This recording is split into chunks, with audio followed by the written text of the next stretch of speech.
vi fået Kisa på banen igen i hans Nissan Skyline. 800 hestes brutal Japan-power. Nissan Skyline GTR 34 i højre bane mod en Skyline R32 GTR i venstre bane og japaneren på.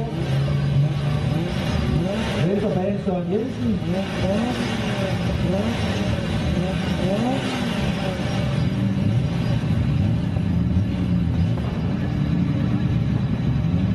Og her burde Kisa have let spil.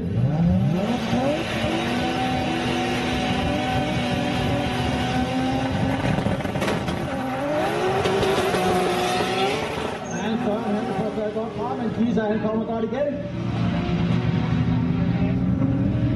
Auf Wienersnitzel.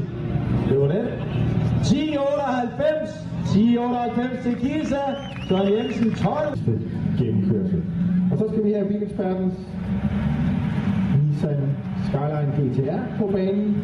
Og de skal ud og køre mod Nicolas Chiesas Lamborghini.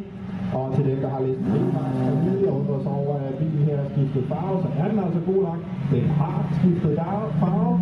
Nicolas blev simpelthen træt af den sorte Gallardo og har siden Vemaks udkom, og inden han kom hertil, fået den malet.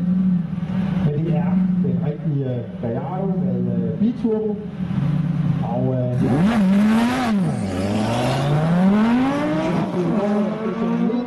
start, og det er som om Skyline faktisk er med længst fremme her.